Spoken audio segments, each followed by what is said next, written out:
Roses are red, violets are blue, trim your balls, and your date will thank us too.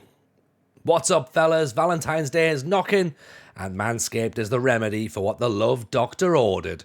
His prescription? The all-new Performance Package 5.0 Ultra, designed to elevate your grooming game and shine like the heartthrob you are. Join the 10 million men worldwide who trust Manscaped with our exclusive offer.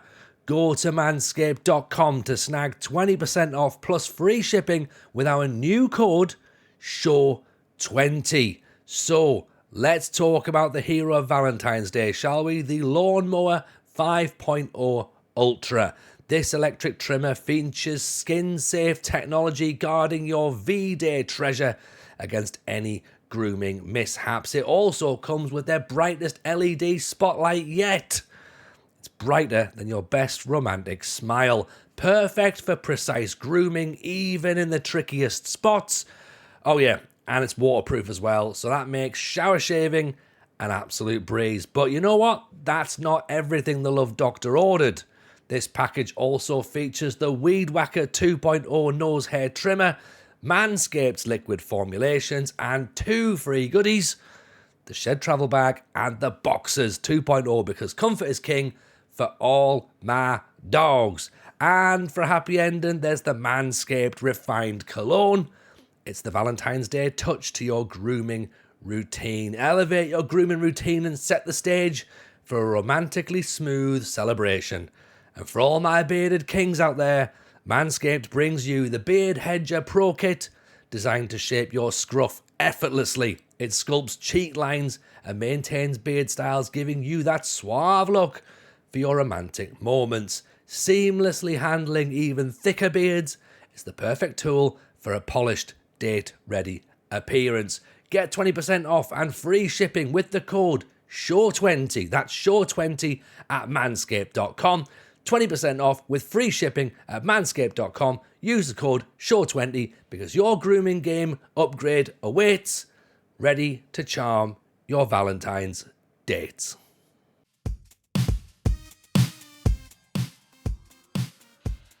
Hello everyone and welcome to the FM show. I am of course your host Tony Jameson. Joining me as always is my right hand man Aaron, aka RDF Tactics. And we've got ourselves a lovely guest this week, Aaron. Everyone, yes. Say hello to Work the Space. Jack, how are you, pal? I've never been described as lovely before. That's quite a... That's perhaps not the most over-the-top intro ever, but yeah, lovely. I'll take that. Oh, mate, we don't do over-the-top round here. You got to get your own promo coming in. When we had Lujo on, I went, and we've got a bloke who does YouTube videos. So that's how we went. Set the bar high. Yeah. So I mean, you want to do the CV, Jack? Do the roll call. What have we got? What's the list of honours here? Sat and played Football Manager and recorded for 11 years before it was cool, and somehow I'm still winging it, so it's all right. There we go. There you go. That's the full rundown right there. You don't need anything else. Does this CV read right? It reads fine. Reads totally fine. Excellent. No, it's good to have you, man. It's good to have you in. Obviously, it's been a while since we last spoke to you. I think you're on the last iteration of the show. A lot's changed in that time, I suppose. So we want to get you back in. We can talk about some various bits and bobs. We always start the show with a bit of a save update.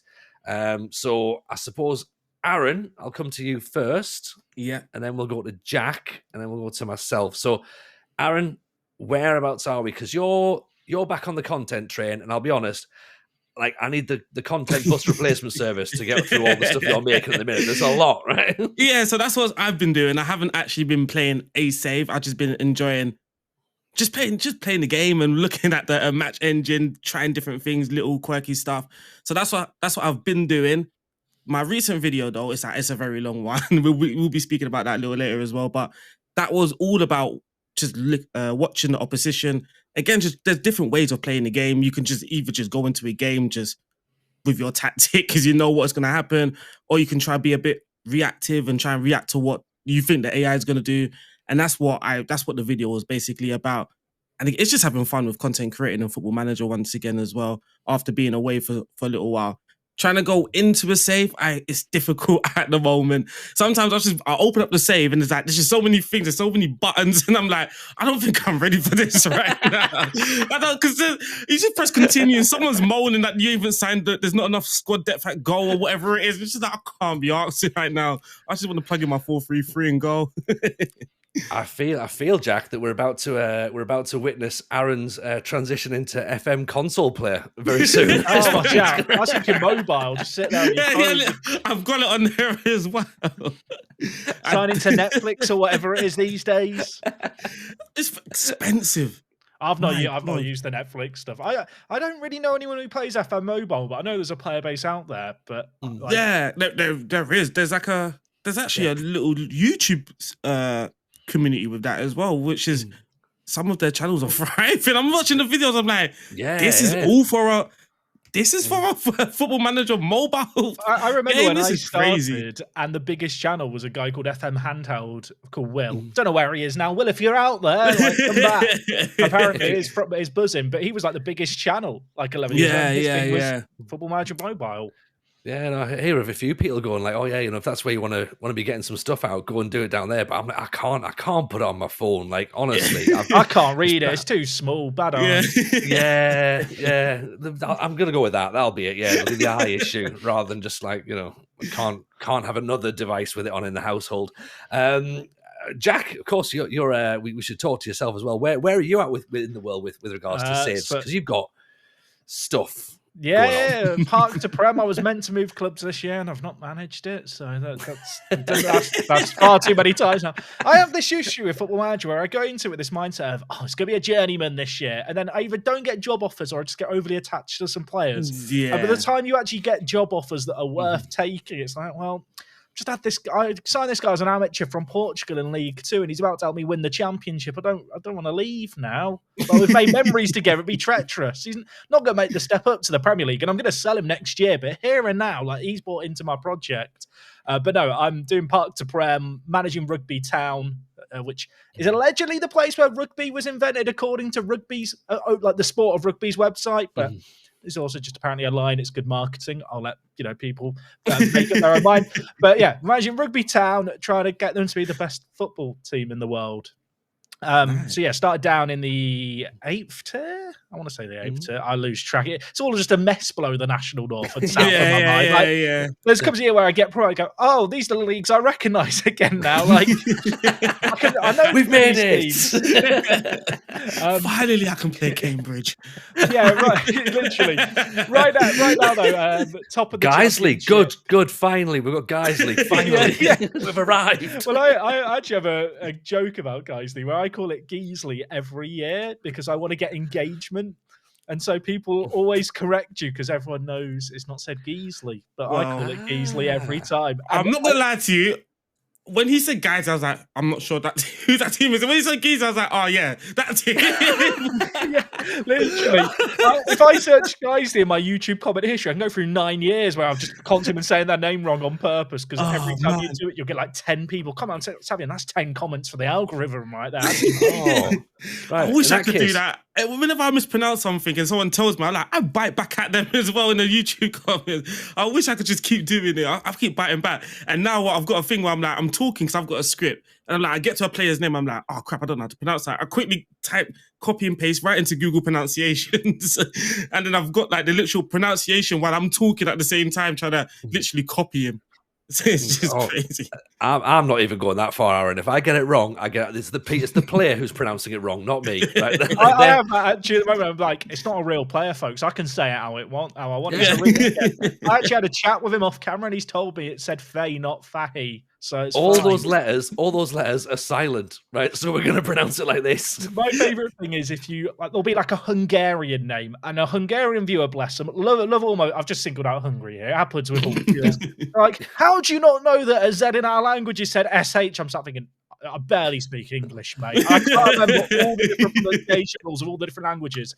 Fully aware that for you, it's bloody obvious, isn't it? But for me, I've got Greek because we're managing in Greece. We get so many Greek people coming in going like, well, it's pronounced like this, and I'm like, Yeah, I know. Like, your surnames are long, right? Recently, I had a player called, I've been calling Gasperi, and it's an Italian guy. He's got a little accent on the A, and I got a pronunciation help thing that was just the accent should be on the A, not the E. I'm sorry. I don't know how to say it with or without. Like, how am I meant to know what an E with an A with accent? How's that different? Like that. Do you want to type it out phonetically? I might have a chance there. But if that's the most polite heckle ever. Oh my days! I think you found the accents in the wrong position. I'm just saying it how I've read it. Like, but yes, I'm in the championship now. In fact, at the time this comes out, I will have been promoted. Bottle. When is this coming out? What do we have a date? This will be behind the curtains here. We're really ruining behind the curtains. This is Thursday. It'll come out next Thursday. So whatever day, the 29th. It'll be out on the 29th. We'll bleep that bit out so people have no idea when we start. Oh no, I'm not editing it. This is going up. But yeah, just been promoted to the Premier League after 2 years in the Championship. Bottled the FA Cup semi-final as a Championship team. I say bottled. We lost 6-1 to Manchester United at Wembley, so that was a nice high note to the season. And hopefully, I'm doing okay in the Premier League. I don't know if it's just me. I feel like the transfer AI in Football Manager this year loves to buy up players for a lot of money, so it's felt a bit easier this year, but. Maybe that's a me problem. Maybe I've just played the game too much and ruined it for myself. Yeah, could be. I mean, I'm not noticing a massive. Well, I say I'm not noticing a massive amount of transfer, like sort of money coming my way. But then I have raised £35 million in Greece and only before last season spent 56 grand. So possibly I've sort of outdone my argument at that point. I was very much going down the budget route of going like, let's just get freebies in and sell them off and we'll call that Moneyball, right?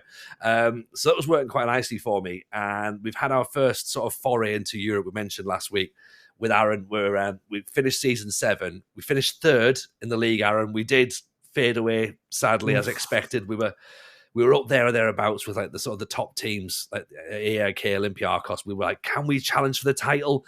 But when it splits, the league splits, and it's only the top 6 play each other. So the top 6 play each other. And I was in the round of 16 in the Euro Conference and the semi-finals of the Greek Cup. So it was just big match after big match after big match, and all my players going, we've played 50 games already. Like, I'm a bit tired now, and I'm going, you've got to play more. These are the matches that matter, not all the other ones. And I've lied to you. Sorry about that. And suffice to say, we crumbled. We knocked out. It happens to the best of us. See, when those it's a learning things where the league splits, I'm positive. Like, your players' mentality just changes. Like, you could be winning like 6-0, 5-0, 6-0, and then it gets to that league split, and then all of a sudden you're just struggling to even get goal advantages in those games. I remember I was in Austria, I think it was, in the league split, and it was like I was not comfortable because RB Salzburg almost Leipzig, but they were just gone. They were far away. But it was just like, I can beat anyone else. And then it got to the league split, and it was just like, I'm finding it very difficult to even, like, the momentum just felt always for them. I mean, what we did, though, was we really narrowed the gap. So, like, last year, so, like, season 6, like, the league winners finished on, like, 90 points or something, 93 points. We finished on 70, and we finished 5th. So there was a massive difference. This year, the league winners were on 78. We finished 3rd on 70. So, like... Yes, they've obviously, we've been taking points off the top teams and we've been crunching that gap down. So we are there or thereabouts. Again, season 8, the board want a top half finish. I love my board. They're brilliant. Like, they know the board just doesn't catch up when they just don't know what's going on. They're just happy to be there. That's the best kind of board. We're having a great time. Why would we possibly want to raise expectations? So we've tried to bring a few players in. We've sold a couple of players out. We almost got, and I believe it's pronounced, Aaron, Esposito, not Esposito, as I was calling him. We had him on trial. He wanted a few quid, a bit too much that we could afford, so we didn't get him in. But I still don't think I've got the striker that I need. We've got Muenta in there, the Thai striker who's doing a good job. Oh, I love Muenta. But he's awesome, isn't he? He's awesome. But we found a Danish striker at Copenhagen who's a new gen. He's just turned 20. He's got finishing of 19.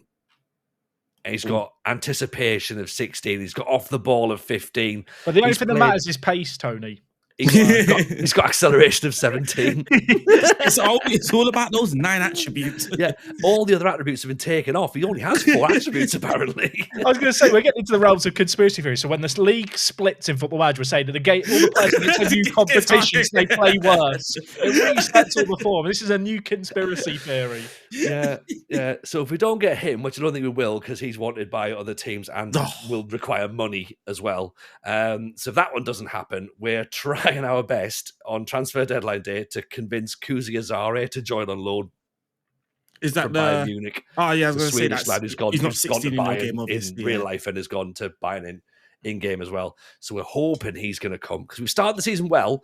We are up near the top again, but I need that goal scorer. That's what I need. I've never managed in Greece. Are there any weird and wonderful rules besides the league split? Because there's some leagues where they're like, you must have 18 Greek players in your registered squad, 2 players under the age of 16, and 1 over 35 non-European player on your bench at all times. Everyone's got to have GCSE maths, which seems weird, but I guess it makes sense.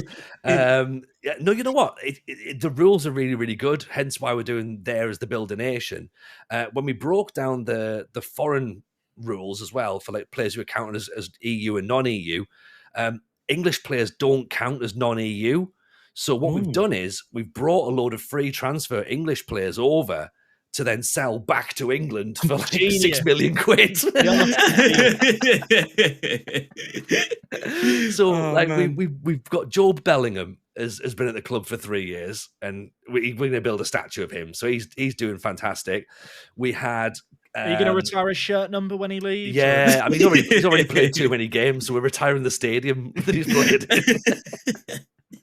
We've got Cade Gordon from Liverpool. We've had Will Dixon from Man City. Oh yeah. He went back to Brighton. He was like, we came in on free, sold him for $6.5 million, and then there's a 30%. Football Manager transfer AI really good this year.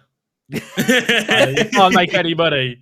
He was playing very well in defence. I was very upset that he went. The thing I've noticed this year is you'll have a player who plays really well for you in like a really specific system, then you sell them and the AI just plays the ones they play badly, they never get thanks for the money.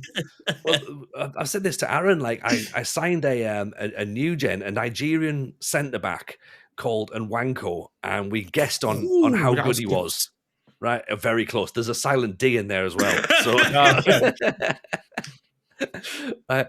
we signed him on a bit of a guess, and we're like, he's probably going to be fine. He plays for Generation Foot. It'll be fine, right? Brought him in, and he was brilliant, like attributes for days.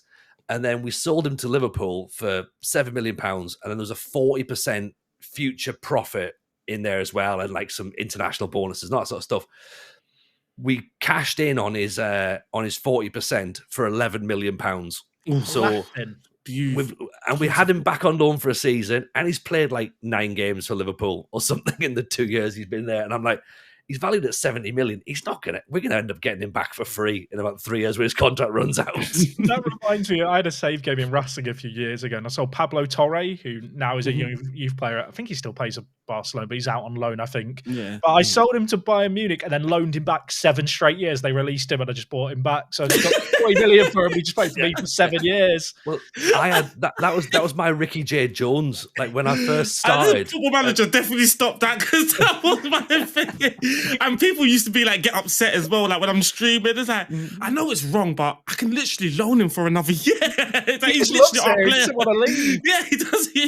Oh man, now this year, yeah, you just can't. He's like, every time they want a different environment. The club wants a different environment. I feel like they just put that line in to stop it. Yeah, to stop it happening. Because I've never seen that until this year. And constantly, like, well, he was quite good. I wouldn't mind him, but no, different environment. What does that mean? Is Midland's that bad? If we move stadium, does it still count? Like, is that? That's actually a thing in my save game at the moment. I'm in a ground that has 2,000 seats. And I've just been promoted to the Premier League. We've just installed under-soil heating, but we've only got 1,000 season tickets. Everything's kept up. And obviously the rule in the Premier League is you have to have 5,000 seats. And it used to be in Football Manager, if you didn't fulfill that stuff, you like got moved. Whereas in my second, I've not been moved. And I feel like I'm only going to be allowed 2,000 people coming to games because we're not building more seats. We're planning for a new stadium that, well, like we're in the plan. We're looking for a site. You know, I like it's like when you go camping and you're looking for like a free of a tennis. Rugby town. But yeah, it's just funny where it's just like, yeah, well, we've had to pay £2 million to undersoil heating now in the Premier League, but we still only got 2,000 seats in the shed. So yeah, good luck. Yeah, you might. I mean, I think Lelujo had the same issue when he was at Burton. He he was, I think, again 2,000, 5,000 or whatever, and he went to like essentially, was it they called it the Peter Shilton Arena or something that was built in Nottingham for the Euros and was never actually used. It was just this ghost site, and then he went back. Weird. Yeah. Football Manager does this thing where when major international tournaments are given to like countries, the country just generates new stadiums based around the country's legends, but just puts them in random cities. Yeah. I remember seeing it where it's like there was like the Michael Owen Stadium in Bournemouth, and Bournemouth were just playing there. It's just like, you know, of all the things that break immersion in Football Manager, I don't have a problem with like, you know, signing a player on loan 7 years in a row after selling him for $1 This is breaking it for me when I'm going to a stadium named after Michael Owen just in Bournemouth. Imagine how boring the Michael Owen Stadium would be, though. It would just a video where he's on a helicopter shooting, like I think it's an Abu Dhabi like hotel, like hospitality thing, talking about how great it is. Just imagine when a helicopter going around Bournemouth, talking about how great Bournemouth is. Here's the stadium they named after me. University's quite good for media studies if anyone's interested. We used to read on my stream. We used to read snippets from Michael Owen's autobiography, and it is just as good as you'd expect. I mean, a good in a bad way. I want the audiobook version. Is there a version where he reads it out? Because that will definitely put me to sleep. Yeah. You wouldn't even need to record the whole thing. Like, just do the 2 pages. No one's ever going to know that. You know, just have them on loop. It was those videos that came out over Christmas where, like, I'm going, like, he knows he's doing this, right? He knows. Yeah, he must know. Going like, someone's stitching him up. I used to throw apple cores at the wall, and then it went in the bin because I was brave. And I'm like, that was. I don't think. Yeah, man. He can't know. That must be just him. It must be just him. It was from when I remember. It was like early days of his commentary, and he just said something about footballers tend to use their feet, and that's why I was like, I can't deal with this guy no more. I'm finished, and that was like after the 3rd time hearing him. It's like footballers tend to use their feet. I was like, nah, that's just. When you think about it, he's involved in so many iconic things that are kind of viral on the internet. It's like when like BBC Two had like the kids TV show where they were trying to find like the next footballer. There's like I think it was Neville Southall was like teaching this little kid how to play a goal, like 9 years old, and Michael Owen's just shooting it into the bottom corner. Fullback celebrate. He's like, well done. He's well done. He's 13 or whatever it is. Michael's just like, go get in there, doing full on blasties at the kid as well. Wasn't it? Just like if that's your nephew and it's a summer barbecue and he's been doing your head in, fair play. It's just a small child, but Michael, he's been invited by CBBC to appear on this kid show. You're ruining it for him. They should do a reunion, really, shouldn't they? Shouldn't they? Rematch of the shootout now. I'm visualizing it already. Like I think film it in Bournemouth where the media suite is. Right, do it down there. Winner gets the stadium named after them. For the listeners and watchers, I'd like to think that most of them are like plugged into the online football czar guys to be aware of Michael Owen's presence on the internet. And if you're not, just search Michael Owen and then whatever autofills, just watch all the videos that come up on YouTube. After you've done watching this, if you're on YouTube, of course. Absolutely. God, what a man! What a Miles. Can we have boring footballers, please, in FM 36? Can we have Michael Owen go around Vicarage Road talking about the new Football Manager features next year? Oh my God! Sorry, Miles, you've been replaced. We're going to get Michael in. This is a Football Manager podcast, so the people thinking, are they going to talk about that? Maybe, potentially.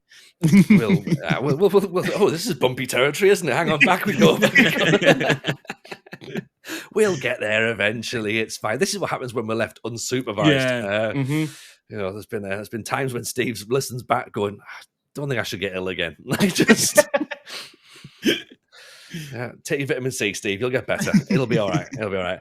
But yeah, Jack, we mentioned let's get it back. Let's get it slightly back on the track then. So you're mentioning Park To Prem, which of course is the save, the series, the do I say Behemoth? I'm going to say Behemoth. That's a big word. I'm going for it though. I'm going to give you context. I don't even know what it means. Why as well. It's a lot of points in Scrabble. I'm just like, Again, it's probably pronounced wrong, right? But it's your thing, right? Obviously, it's your thing. Your YouTube series, you take a small club, obviously from non-leagues, all up to the Premier League. You play it very similar to how I do it. That's my vibe. Like, and when I was getting into watching content and stuff, I've said to yourself before, watching the Park To Prems was the thing. I was just like, right, that got me hooked in. And so, has that always been your vibe, or have you started? Did you used to sort of like just do the Premier League stuff and then be like, oh, you know what? No, I need something different. That's a great question. When I remember my first ever save in Football Manager was Championship Manager 2004, and I've told this story before. I had a half brother from my dad's previous marriage, and he'd come over at weekends. And at one point, my dad decided to be the cool, dad that he'd see on the weekend, so we had to have Championship Manager to really impress my half brother. And my half brother played it once and didn't like it, and I got hooked on it. My first ever save, Swansea in Division 3. Went all the way up. I didn't understand how anything worked. Thinking back, I was like 10 years old. It's like, how did I know what I was doing? Like, the game isn't as complicated as it is now, but genuinely, I have questions. But no, it has always been my thing. I mean, my first ever save on YouTube, actually, it's weird. When I first started doing Football Manager, like, now I really approach it with a bit more of a business head and knowing that I've had like 11, 12 years of doing it. Whereas when I first started, I was in my second year at university, had too much free time, and just all I did was play Football Manager anyway. So for some reason, I decided to do an FC United and Manchester save and a Pentagon challenge at the same time. And do them both on YouTube with daily videos. I was putting out like 10 videos a week. Like, it was, and in hindsight, I'm thinking, they couldn't have been good videos. I've not watched them back. They couldn't have been good. I don't know what I was doing. Like, wow, and, that's mental. I think they lost on the internet. But yeah, so it's always been like one of these things that I like building up teams. I've done it with so many teams over the years. So I did FC United. I'm going to miss out teams here, which is awful after so many years doing it. God, why is the name gone from my head? Yeah. Hereford. I wanted to say Henderson, but no, it is Hereford that I did. Lewis FC. So, and there's so many teams I've done it with over the years, but it wasn't until like maybe 5 years ago I was like, I really should just slap a label on this. Like, there's only so many times you can go Road to Glory club name, and Road to Glory is a very generic like name that's been used for so many different football video game kind of series. I was like, Park To Prem, that sounds punchy. At one point, it was going to be Park To Premier League. I was like, it's a bit wordy. Like, it's a bit like how I came up with Work the Space. I just like 3 syllables, like 3 single syllable. It just works. But yeah, it has just always been a thing. I mean, I remember a period in my life where I didn't have time to play like loads of Football Manager. So I used to do what lots of content creators do now, where I do all the transfers, then just simulate the seasons. And part of me, like, I used to do that and enjoy it. And part of me's like, man, maybe I should have just done that. Things would have been a lot simpler if I'd started doing that 10 years ago. Could have done your Pentagon and your Let's Play at the same time. Part of me's like, should I just do a director of football Pentagon? That's probably a terrible idea. Like, what could go wrong? But no, it has always just been a thing for me, lower league saves. It is tricky, though, because I was talking with my partner about this actually like this week. I've been doing the same thing for a little while now, and there is also always this fear. It's like, how often do you want to do the same thing over and over? And I've done it in different countries, but ultimately, when 50% of my audience watch from England, like English clubs will always have more pull. It's just kind of the sad reality. Yeah. And if you're someone in America, well, wherever you are in the world, you know of the Premier League, right? I feel like it's the one international league that everyone kind of has at least a baseline knowledge of if you watch any kind of football, really. So kind of being like, that's the end goal to get there and beyond. It's kind of so that anyone can understand. It's like, I mean, I've done this for like 11 years. I'm talking about the fact that I don't understand the leagues below the national north and south because it just becomes like an absolute minefield. Is it 3 regional premiers? Something like that, yeah. And then you get into the school leagues and stuff, don't you? It's mad. But yeah, it has always just been the thing that I've done. There is part of me that thinks, could I do something different? Should I do something different? I mean, the plan, like I mentioned earlier, this year was to move clubs. I was like, but to stop me just pick, because I don't really like the idea of just picking teams to manage. Because I actually feel like in Football Manager, it's quite easy if you just pick teams. I feel like the game quite likes to just give you the jobs if you apply for them. It's quite charitable with moving upwards. So I was like, I'm only going to move to teams that approach to like sign me. And it was like 4 promotions later, I'm in the National North and South. It's like the only job offer I've had is from a team that were below me in my own division, like, and weren't better. It's like, it just doesn't really make sense to move. Yeah. And so it got to a point where I was like, I guess it's just another one club save. But it does make me wonder, like obviously next year with the new Football Manager, like we don't really know what it's going to be like because we know it's going to be a new engine. Like, is there going to be databases that just work? I mean, the database editor's a bit of a mess anyway. It feels like it's held together with gaffer tape, and every year it releases it. And the database creators are complaining that it doesn't work. So it's like maybe next year is the time to do something a little different, spice up my life or something. I mean, it's interesting timing really of that conversation, because Aaron, you had something, even you put out on Twitter today actually saying like, is it time to go back to Let's Plays on YouTube? And like people just love it. Yeah, so that's the thing. I never used to really get that request. It'll be like one or two, be like, hey, are you gonna do? Because I was always just a tactic anyway. But for some reason this year, maybe there's a presence missing. Like, I don't know, because I used to watch Dr. Benchy as well. So maybe there's actually like a presence missing that some people like, I need a Let's Play from someone sort of thing. But this year, it's been a request, like, do a Let's Play. But I'd always do this. I buy into people's comments. I do the Let's Play and I'm like, where are you now? Watching now? If there's one thing I've learned over the years, it's don't listen to the will of the people. The government actually, they're terrible idea listening to the will of the people. Yeah, exactly. Yeah. And then like today, I put out like a poll, and just to see like if I can get like a bunch of the same answers or reactions, then fair enough. That might be a bit of a hint. Today I posted what other content. I gave them 4 different options. I swear to you, in the comments, it was just every comment was different. One season wonder. No, do tutorials. No, do like another video on mid block and higher press. And it's like, mate, you lot don't even know what you want. The thing I compare that to it. We've all been a little kid, and there was something that you saw. Maybe it was you were waiting in the queue at the supermarket, and you saw someone like, "Mum, can I have that thing?" And she's like, "No, you don't need that. You don't need it." And you're like, "No, I really want that thing." And then you get it, and you're like, "Oh, I get it." Actually, like we've all saved up for ages. And I feel like the other thing is when it comes to people go, "I want a Let's Play," but the thing is, a Let's Play is like such a broad spectrum. Content and everyone's idea of what it is, like people just instantly, if you go, I'm doing a Let's Play, people like go to their idealistic idea of what that will be and what it must entail. The reality is it's never going to be exactly what people want, and people might be really excited by the idea of something, but the reality of it, I mean, I remember being really, really excited. What video game was it? It was a video game when I was a little kid I was really excited for, and then I got on and thought, this is crap. I just never played it again. I think it was FIFA. Like it's that thing, right, where I think people always have, especially online, I don't like to do polls. When people will always go, you should do a poll on this thing, I'm thinking you don't know it's the word. I always fall into that trap. I don't know why as well. I always fall into that trap of doing a poll. But why would you not? I mean, as we've joked on before, it's engagement, it's visibility. Well, my answers are kind of a reason not to, because it kind of puts me in a worse position. If I could hide the results in the poll, it would be fine. So that it'll be like a new save. It would just be like a new save on Twitch, and there'll be 2 teams, and then it was just no one wants those 2 teams anymore. And it's like, why don't you do this team? How about Barcelona? I'll be like, yeah, but why don't you do this other club in Barcelona and try to be bigger than Barcelona? And it's like, mate, there's just 2 options. Just pick one of the 2. The other issue with that is people have to go, why don't you do a poll for like what team you go to? It's like, well, here's the issue. If 40% of you vote one and for 60% vote for the other, that's a pretty big majority that are voting for one of the options. Yeah.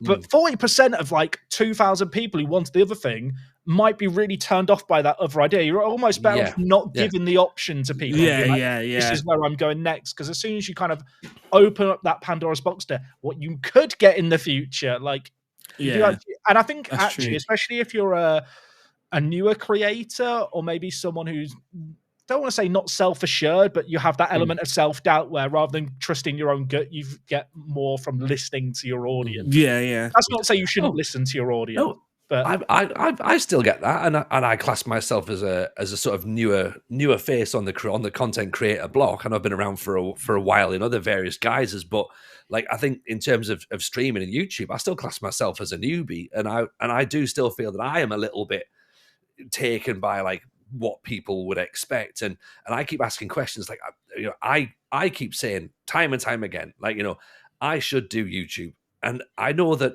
I don't really suit YouTube. And I haven't got the time to sit and do a good Let's Play. I've started a Let's Play, and I will finish it. If it kills me, I will finish it. Right? But I know that it's going to get, and I want to get it done. I'm desperate to get it done, but I know it's not my best self on YouTube. I know I'm better long form on Twitch, and I'm loving the fact that YouTube is now potentially becoming slightly more long form. Maybe that's what I'll do, Jack. Maybe I'll do each video will be 2 hours long, right? And it'll be me sitting and go, right, here's what happened last week at Blythe Spartans, right? We played with, and I'll do a documentary each week. But that's the thing, though. I think that's what, because as a content creator, I don't really think about how people are watching my content. So I mentioned earlier that I would see, like, during the day, if I'm on my computer during the day and I see a video for 48 minutes, I am not watching that. I need 10-minute videos, whatever. But now, if it's midnight, I'm laying down in bed, I'm kind of want one video that is just going to put me to sleep, sort of thing. And I remember watching it. I'll make it. It's fine. I'll just be watching a video on the history of the Crystal Maze. Like, that's what I mean. So I remember watching the other thing is that, my audience, they just put me on and fall asleep. I was like, well, that's actually a great way to get some duration for your video as well. Retention is high. And I just remember, I don't actually think about how people are watching. And I just assume that as soon as I post it, they get a notification and they're going to watch it and then plug the tactic in their videos. And that's kind of, So my last video, it wasn't that I was so much like second guessing, what should I do next? It was more so like, oh, this was different than what I usually do, but I also enjoyed it because it was basically a let's play, but I've only played 2 games. And it was just like, this is how I'm going to watch the opposition and blah, blah, blah, blah. And obviously, because it worked as well, which made it obviously a lot more fun, it was like, wow, this is different. So that's what made me go, you know what, I'm going to ask you, look, what would you like? It was kind of like, would you like something similar along these lines more? But I think I just done the poll wrong and just said, what would you like? And it's like rebuild. And there's like just 4 different options. And the answers were just, it's still going on now. I've just ignored it. but I think, again, you've made a good point there. And about saying, like, people and yourselves, like yourself, Jack and Aaron, like you two have got like massive followings on YouTube built up over a number of years, like loyal followings that will watch a lot of your stuff and will not necessarily deviate around, right? You say there about the notification goes off. Now, that's great if that person is subscribed to the channel and has that notification turned on. So you might have 100,000, 50,000 subscribers, but if only 20,000, I'm not saying only 20,000, have that notification turned on, there's still half of your audience are not going to be aware that you're putting content out every single day. We get it on the show as well. And this is a quick thing. If you are listening, please subscribe to the channel and like the video and turn those notifications on so that you get to hear it every single week. Like, because you can have this massive following, but the drop off, you're not hitting everyone that's in your community, isn't it? Yeah, exactly. Yeah. Yeah, I mean, I was talking about this actually recently with someone. It's like, with me, the content I do some evergreen content at the start of the year, some useful guides, people are looking for at the start of the year, and we'll look through throughout. But then I do fall into almost like a comfort zone where, for me, you talk about the idea of people being like, waiting for the notification or whatever. Yeah. For me, the big thing is I upload every weekday at midday. So I try and get into people's routine where it's something they can watch on their lunch break, or it's there when they're at home. If you're on the East Coast of America, it's when you can just stick on while you have your breakfast. And I feel like that consistency is something that I really pride myself on. It's bloody difficult to get out a video every day at midday, especially because my videos have started to get a little bit longer this year, kind of unintentionally. And I still edit them way down, but it's become more work for me on a daily basis, I guess. But the way I kind of talk with my like channel manager about it, but my videos should really just be viewed as a podcast. It's a Football Manager podcast that comes out every day, and it's just a snapshot of the save game as it is at the moment. It's obviously you could just listen to it. It's definitely a better viewing experience, but the way in which it's consumed is it's the same 30 to 40,000 people who watch it every day. And so from a content creator point of view, it gives you a really nice security where, I can be 70 episodes in now and there's still 30,000 people watching it all the time because that's what they're there for. But any new people who have discovered my channel in the last 3 months and say, bloody hell, he's on episode 20, bloody hell, he's on episode 40, episode 60, like people aren't going to go back and watch that. So I kind of pen myself into a corner where I'm going to build up an initial audience when the game first comes out. And then I hope that those people are going to stick with throughout. But the sad reality, when you have like 100 episode Let's Play, people aren't just going to start watching at episode 40. Like you basically accept whatever your peak is at the start. It's only downhill from there slowly.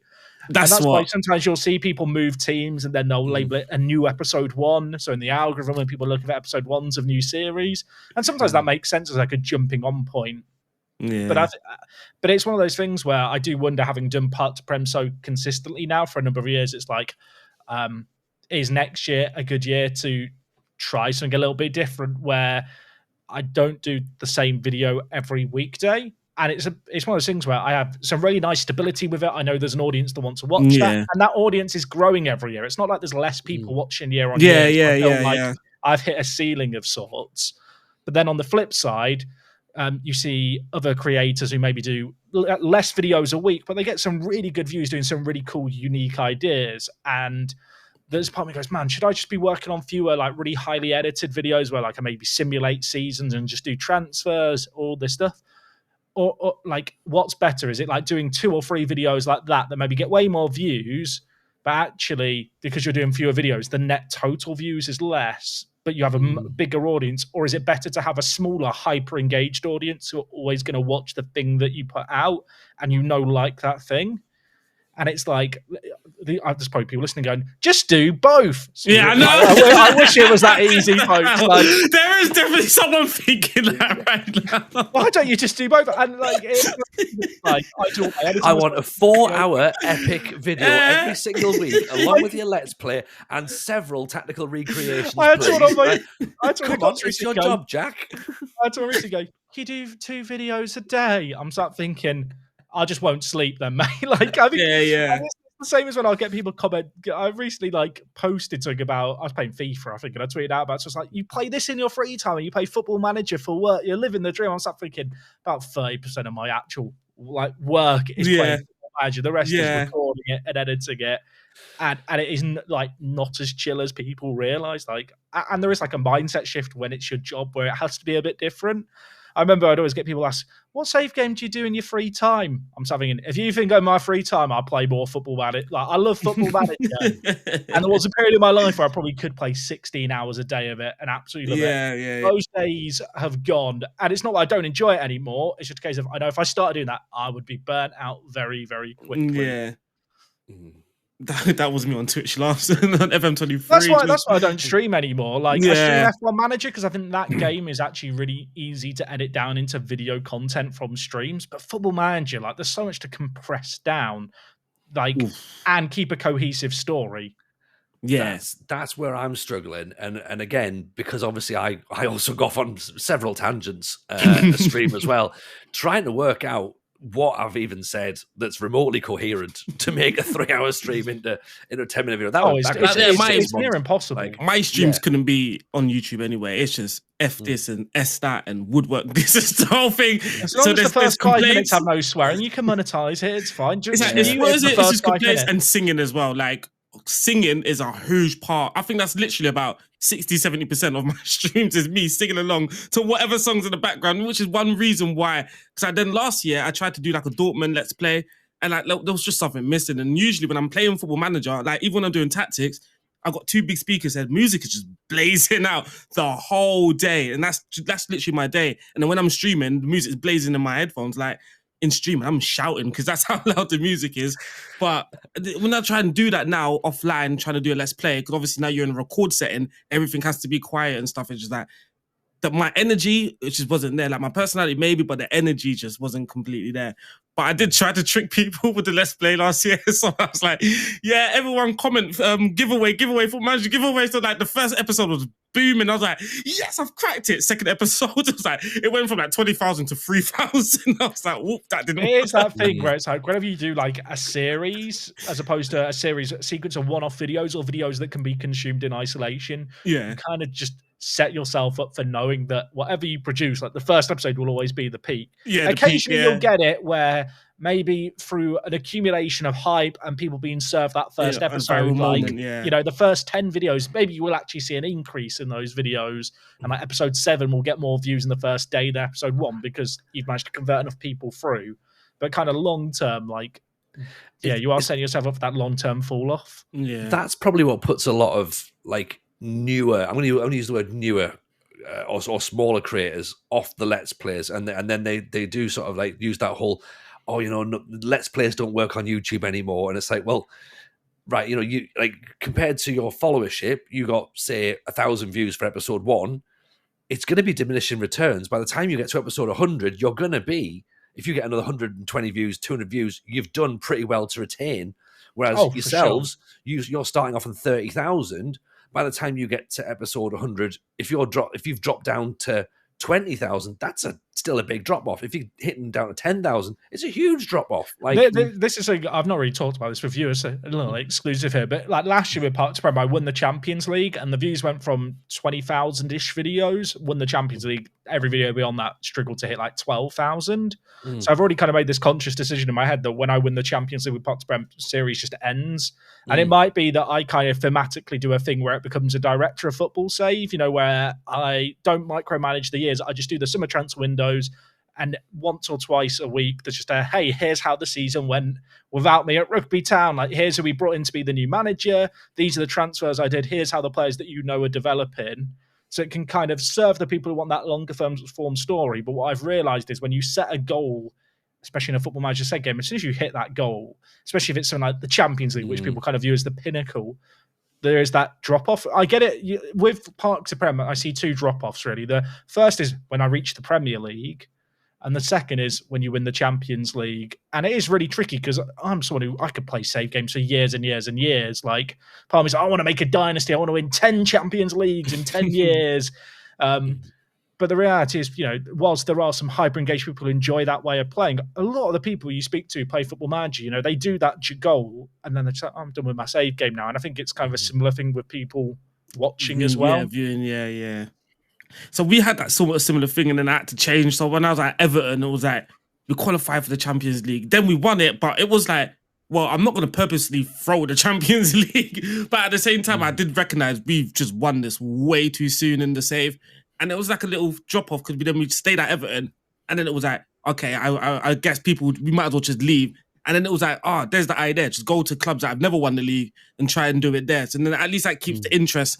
They've won it, where they're going to go next, sort of thing. And people are already asking me, without even winning the league in Serie A, where you going to go next? I'm like, mate, I don't know yet. We haven't won the league here yet, sort of thing. Yeah, but I guess that was the sort of way. But yeah, at Everton, it was like, we won the Champions League. And it was just like, people just got bored. It was like, well, what do we do from here then? It's weird because it's like everyone plays the game different. It's like I think where everyone plays the game differently. Everyone has their different ideas what a let's play or a save game should be. And so whilst there might be people who are disappointed that you moved away from Everton, or in my case, I just stopped having won the Champions League. The reality is that when you're a creator, you have to find that balance behind doing the save game and content you want to do, but also serving the majority of your audience. Or it's knowing when to end a good thing. It's like a record label career with like a singer, and they keep releasing album after album, and it's never quite as it never hits that peak again. It's like they really should just move on to something new. And it's like in a weird way, Football Manager save games like I like that. I think FM22, I had this series like how I created the perfect. So I done how I created the 4-3-3, which is what kind of killed that, took off on the channel. Then it was the 4-2-3-1. I was like, I've got something going. Then it was like the 4-3-1-2. And I was like, oh my God. Then the next year I tried it. And it was like, ever since I was like, I've kept chasing that good thing. And it was like, it's never coming back to me, man. Hey, look, you two can laugh all you want. I'm doing a remix of the Football Manager Ruin My Life stand-up show to get me back up there. So just you wait for that. I'm actually not even kidding. Someone has just gone on my YouTube and asked me to do an FM mobile tactic. There you go, it's a sign. Right, should we all sign into our Netflix accounts and just live review? That's all launch it for the first time. Fantastic. But a let's play, obviously. With the way this is orientated, we can all just hold our phones like vertically, and everyone can just turn their heads and watch it all. Audio listeners, sorry, but if I clip it off, there's me TikTok as well, and that's it done as well. Easy. Just this is the way to do it right now, isn't it? Turn me podcast into me clips. Easy. Flying. It's time to say hello to the newest sponsor of the FM show. Everybody, say hello to Full-Time Prints. Full-Time Prints offer a variety of prints to give football fans the chance to remember their favourite football moments forever. They currently offer a range of goals, team sheets, commentary and league tables.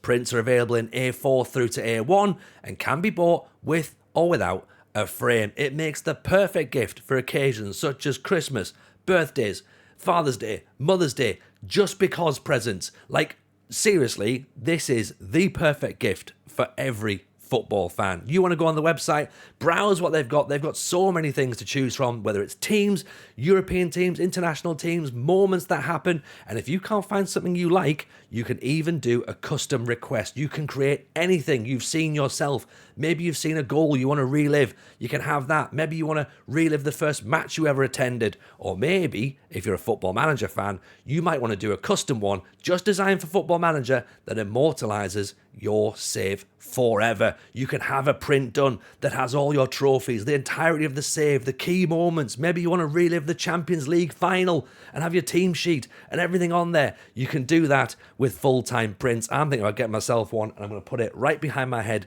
in my office, just behind here. And as a little sweetener for you, we've got a little bit of discount to help you out here. So use the code TheFMShow.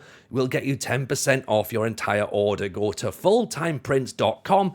Use the discount code TheFMShow. That's 10% off your entire order, and there's free shipping on orders over 50 quid. So go get yourself a full-time print, immortalize that Football Manager save, let us know what you've got. Visit fulltimeprints.com, use the discount code TheFMShow, get yourself 10% off, and remember, free shipping on orders over 50 quid. One thing I will mention, Jack, as well, and I can't remember if I've mentioned this to you or not before, but we're in a previous podcast that I used to work on, shout out to Football Manager Therapy, by the way, we spoke to Big Damo, the wrestler, who I believe you're aware of, famously clocked on Florida Beach wearing a Park To Prem shirt that he cut the sleeves off, which is amazing. Also, as well, I was chatting with a friend of mine, who, again, I'm sure I've told this before, but I was chatting with a friend of mine a couple of years back. We were talking about the podcast starting, and I was saying I was going to start doing Twitch and stuff. And he was like, "Oh yeah, I've been catching up with Work the Space at Tow Law." And I was like, "This is brilliant! Like, just lovely to see like mates just catching up." He's a big non-league football fan up in that area anyway, and that was one of the seasons that I remember watching the whole thing on YouTube, like, and just that was the moment that I was like, right, you can build your community around this football club that 99% of your audience would never have heard of, and would, even now, I couldn't say it correctly in the first episode. I was saying Tolo, wasn't it? Yeah. It's written T-O-W. It should be Tolo. I don't know why it's Tau, but English language things. Yeah, and Hungarian it's even pronounced even differently. I think you put the accent on the O, not the W in that one. Yeah, so you've got all these people who've got no idea where Towler is, and then they're invested in the save. And at the end of the save, the club needs some money, and you go and just crowdsource a new roof for them. Like, it's just mental. I love that aspect of it. And that for me was one of the first times I was like, wow, there's actually like an audience of people like who are really get invested into the save games. And that was like so cool. They had like a sinkhole on their pitch. On the one hand, I'm like, that's wicked. People get really invested into it. But then it also makes it really terrifying. It's like, when I want to do a save when I move clubs. Because clearly people do get attached to the teams you manage. It's like, way to keep that link. Because it's that tricky thing where part of me says, I will do, when I've done Park To Prems where I move clubs, they don't drop off in views compared to the previous year, but they don't tend to have the same increase. But at the same time, I'm very conscious that having last year managed Guernsey all the way through and this year managed rugby all the way through, you don't want to be sat just doing the same thing over and over, especially because in the last few years, it's been very quick promotions. Because I think when you've done the same save game in Football Manager, not the same save game, but, you've managed through the English pyramid, like, what works to a certain extent. Obviously, maybe next year's, with the new era of Football Manager, it'll all be very, very different. But, it is that weird thing, like you said, where people really get invested. I'd like to believe people get really invested in me, and there is definitely people who do that. I know there are also people who just love the idea of Park To Prem, so I'll finish Park To Prem in March, and people go, see you next December, and they won't watch the videos all the way through. And you kind of know that's going to be how it works, and it's that thing where you can't serve everyone the content they necessarily watch. So it's like, when it comes to how do you follow up Park To Prem, I'm always a bit like, well, I don't want to drag out Park To Prem too long. I don't want to wrap it up too quickly.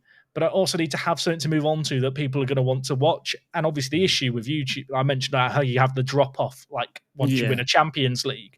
If you do a further 2 seasons and only 10,000 people watch it, and then it's like, right, new series time, you've fallen so much in the YouTube algorithm because people aren't clicking through on recommended like on the series anymore. So YouTube takes a little while to catch up and go, oh, they're doing this new thing now that some of the old viewers are watching. Let's give it to more lapsed viewers. And YouTube is aware of those things, right? The algorithm. I do feel like when you're maybe managing and doing a smaller channel, the algorithm is less of a thing. I feel like there's almost a big pressure to become part of people's daily routines. And that's not to say you bombard them with like tweet notifications of being live, but kind of you just let them know through consistency of doing videos and just through your messaging, hey, this is the videos that are coming and when they're going to come out. I'm going on a tangent here, but I'm sure we've all been in that thing where you fall into a YouTube rabbit hole where there's like a certain channel that you get served videos for. You watch them. I'll know everything about beekeeping based on a binge that I had last year. I've subscribed that channel. It's amazing. But I never. But here's the thing: I didn't subscribe to that channel, and then like a month later, it's like, oh yeah, I'm not getting any beekeeping videos anymore, and that's just how the YouTube algorithm works. In order to get people, as good as a call to action to, hey, subscribe here, like is, and subscribing is important. Because of how YouTube works now, people don't go to their subscription pages. I'm doing this. I just go to my homepage, and the algorithm has already I want to watch that. But like, it is that thing where you basically need to either be on people's homepages through really doing well in the algorithm, or get to a point where people go to your channel to find the content, and they consistently do that, and that's so difficult to do.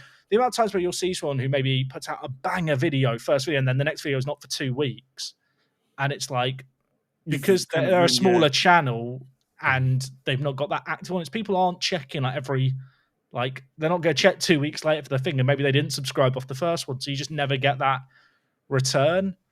So it is weird, like, and I feel blessed in a weird way because I don't feel like it always used to be like that. But with Let's Plays being so competitive now, I find that because obviously it's my full-time job, I can just put out videos really consistently every day at midday. It's people's lunch break and it becomes part of their routine. So I don't necessarily have to rely on the algorithm as much. But it is interesting, like, how the consumption of stuff has worked. I mean, you mentioned earlier, like, the renaissance of Let's Plays. And I think there is room for more and more Let's Plays, but I feel like a lot of people who maybe start and fall off get discouraged by that initial fall off. The fall off, the drop. I'm that guy. Like, I was just my Dortmund just stopped. Also, people. This might sound a bit pretentious, but people don't want to put the graft in. Like when I was blessed that when I started 11 years ago, no one knew what they were doing. No one had cameras, no one had like fancy gear, and that's not to say you need a fancy camera when you're starting out. I think if you have an okay microphone that you can pick up for like 10 to 20 quid, you can get pretty okay microphones at that kind of price. Like that's a good starting point to like refine your craft and get good at it. But the reality is, if you want people to watch your content over someone else's, like going in that person's comment section and being like, hey, check out my series that I've done, or like replying to tweets saying, hey, I'm doing a similar thing, like check it out here, doesn't really work. Like you need people to buy into you and watch you. And yeah, it's weird how it's changed. Like, I mean, you look at the podcast that we're doing here, like podcast 5 years ago, you probably would have been us just talking and there would have been a nice waveform graphic on screen and just like a football man generic thing. Like, everything's got bigger and better. Yeah. And so in order to like get to like a level where people want to choose to watch you, you need to really be consistently working out and also just excelling at that content.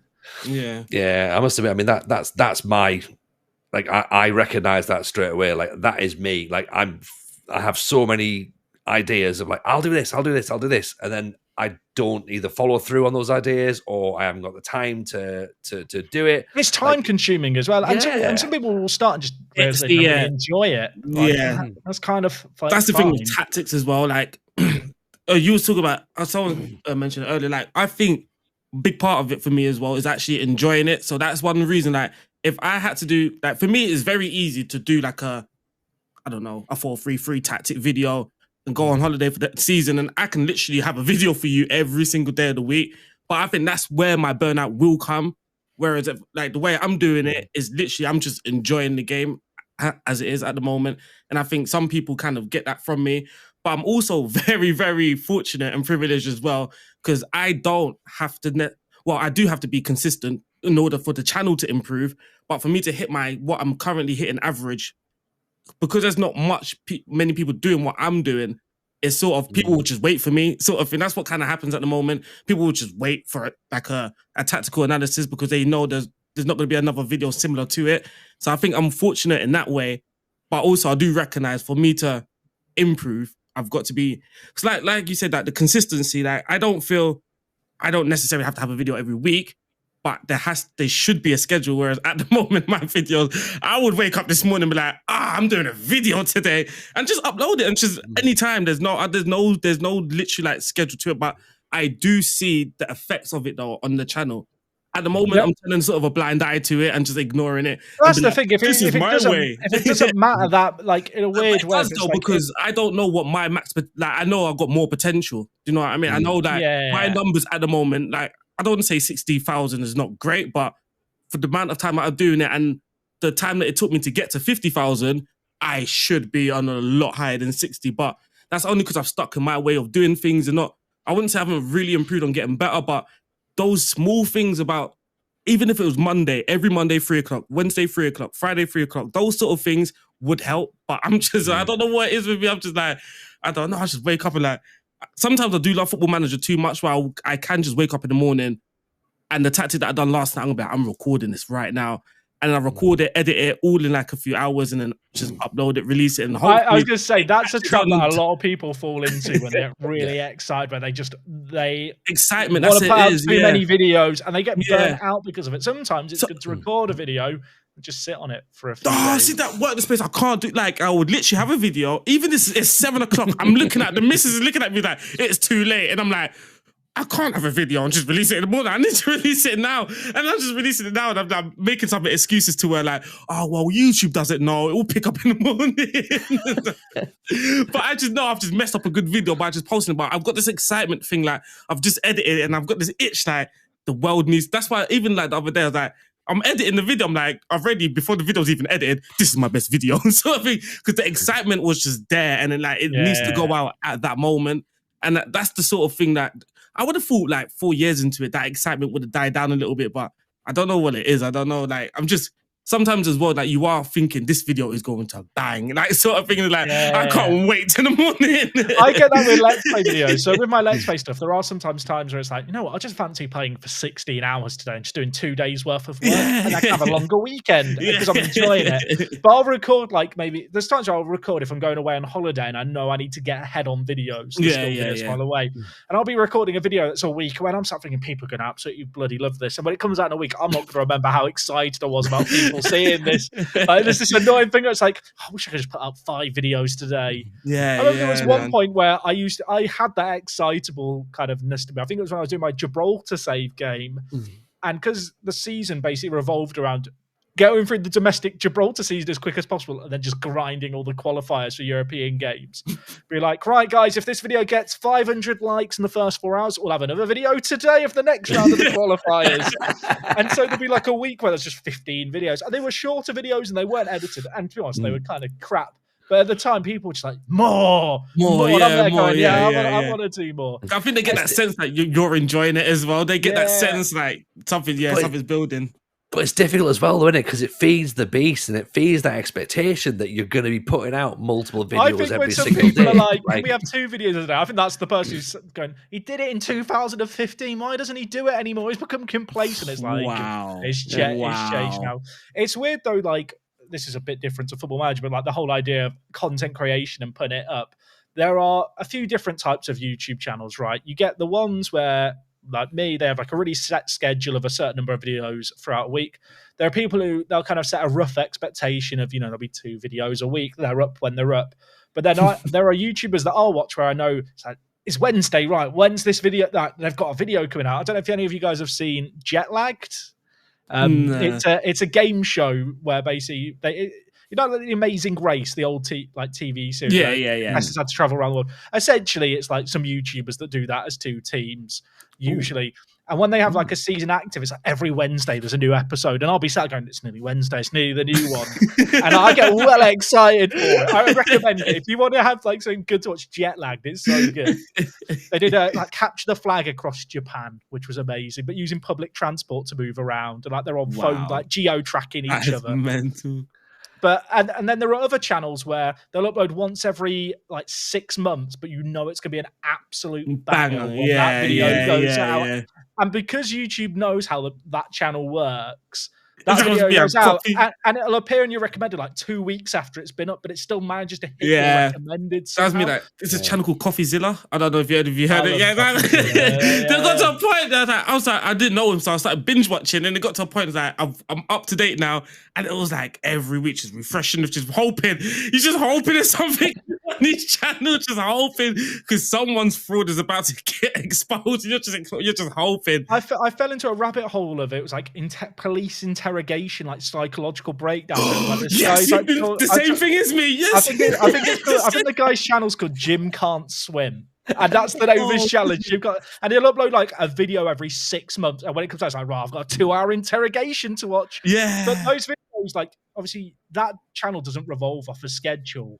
But the way people anticipate it, and you get certain videos, right, where you know the production when that person puts out a video is going to be elite. You're just going to make time to watch it. Yeah. And there's that content. It's like you make time to watch it knowing it's coming out on that day. There's content where you make time to watch it because, oh my God, it's out after 4 months of like nothing. And you know it's going to be great because that person set that standard. Yeah.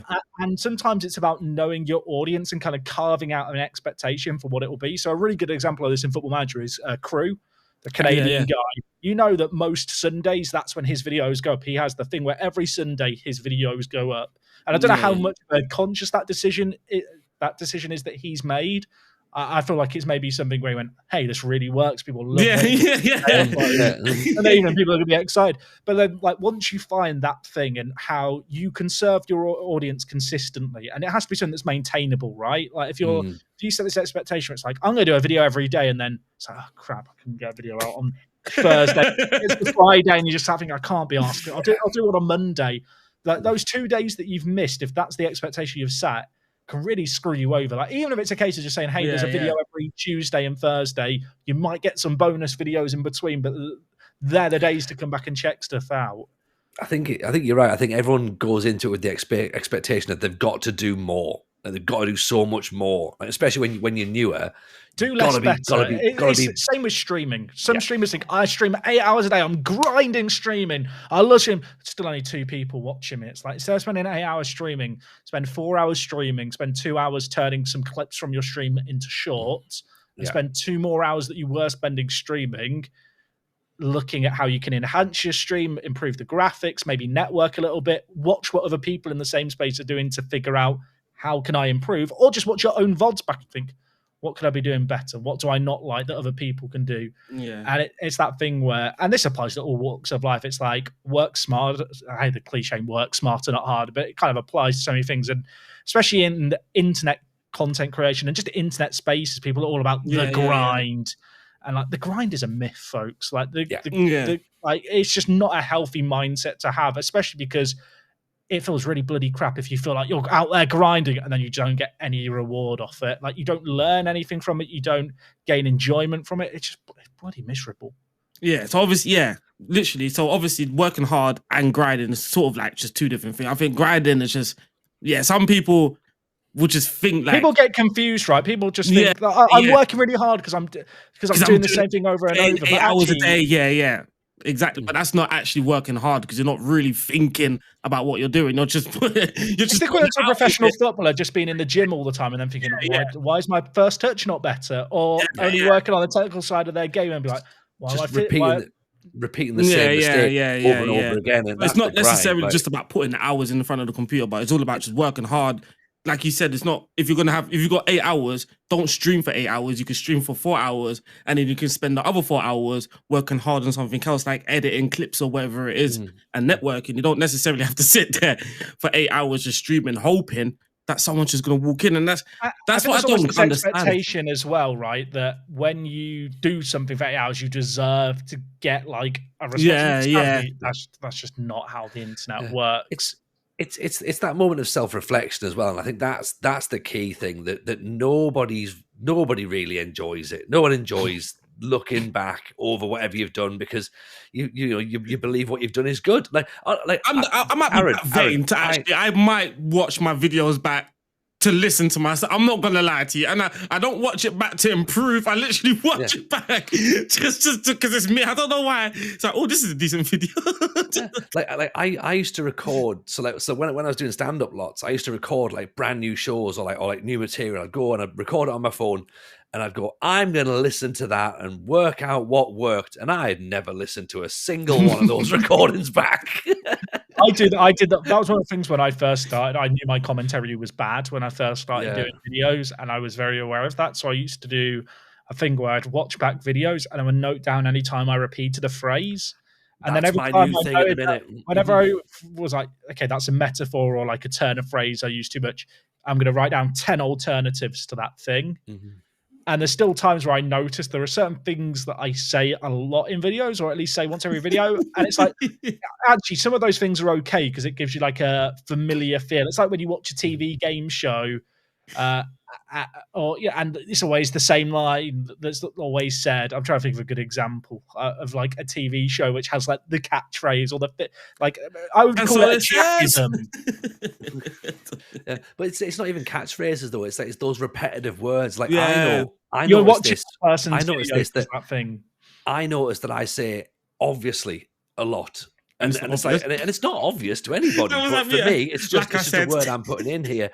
I clocked it when I was doing. We talk about long form content. Shout out, by the way, to Second Yellow Card, who brought out the Premier League Years Football Manager version. That's week, quality. Which was I've seen like that. so good.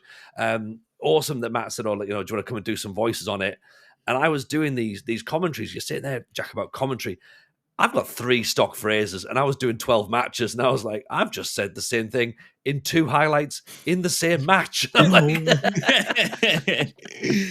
commentary. I think I'm a bit. Yeah, I'm different on commentary but in my videos though. Before now, I don't do it. Before, I was just doing getting into it. I always used to say like I said. But because of my accent, a lot of people just thought I said Lacazette. So like in the comments, people were just saying Lacazette. I'm like, what is going? I'm not even Arsenal. Why people say Lacazette? I get that saying Shirley instead of Shirley. It's like a Norfolk thing from my dad. I'll blame him. I'm saying Shirley, and people go, "Who's Shirley?" I used to say Lacazette. The amount of times I've ran you through caption generators, and it's just like me and you. I just put it on and just go, yeah, fine. Like we'll just do that. I don't know what I've said. I don't know what anyone said. So at least with YouTube, I've got a script, so I just now can copy and paste my script in the subtitle bit for my videos. But when I edit sometimes this video and I put the subtitles, I don't even know what I've said. I don't know what you've said sometimes. But oh my god, it's absolutely mental.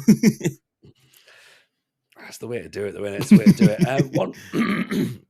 One question I'm going to ask, though, Jack. We sort of touched upon it ever so briefly before we started. I should really point out the fact you're wearing a Japanese football shirt. I am, This is a little thing that we were going to get you on for at the start of the game cycle, but it feels more appropriate to get it done now. Because you're a massive J-League fan. I am, yeah. J-League starts tomorrow as we record. We're dating the video. We've not bleeped it earlier, so I could ruin the magic. J-League, obviously in Football Manager, wasn't exactly the most plain sailing of introductions, I think it's safe to say. Massive hype, though. Yeah, I mean, people are bloody excited for it. My plan after Park To Prem is to do a save in Japan, starting way below J3, which is the lowest playable league. But yeah, I was tweeting about the fact there was no J-League researchers hired for Football Manager like a decade ago. I'd like sit there on like their employment list where they like announce the teams and countries they research from again. No Japan this year. Then I'd had dreams about it being added. So when it came out this year that it was being added in, I was so excited. Obviously, since then, I've been able to work with the league and make some English content, which was really, really cool to do. Like, they're super well received by their side of things. I'm hoping there might be scope to do some more stuff with them. But yeah, it's weird, right? Because I feel like it's one of those things where it's got added and people are quite excited for it, but like I've not really seen anyone do any YouTube content on it. Like there's definitely people doing Let's Plays out there. I don't mean... But I'm talking about like the more established channels here. I agree. Because I'm like yourself, Jack. Like I'm a long-term J-League fan, coming from Transworld Sport, basically, while I was at university. I was very, very happy to watch things at 4 o'clock on a Sunday morning going, oh, look at this Japanese football. Brilliant. Loved all that. So I was like, J-League, J-League, J-League. And obviously when it was announced, I was like, I spoke to my community and going like, they got really hyped about it. They're like, are you going to do J-League? And I was like, no. because I like the idea of the J-League and you like the idea of the J-League for about 2 weeks until you don't know any of the players or the clubs and we don't know what the rules are collectively. So yeah, I just remember thinking, I put a tweet out when soon as it got announced, I was like, yes, I'm going to manage one matter. Nobody from their side told me that I couldn't be able to manage one matter. They just left me hanging. I was like, yes, one matter. There's no one matter. Weird thing. Like licenses are so weird over in J League. You just like certain players like have their licenses exclusively put out to other games. Konami, sorry, eFootball.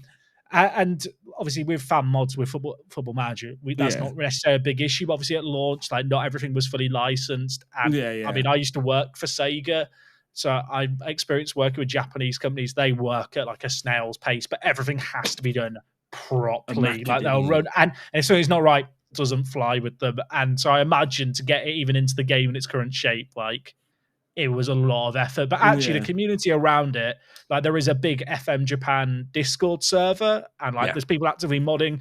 I know at the moment they're busy creating a stadium picture pack for like all the stadiums, like the first like top 5,000 Japanese teams. Because obviously you kind of take for granted that with all the other leagues in Football Manager, like graphics packs, face packs and everything kind of just been built up over like 20 years where add stuff in.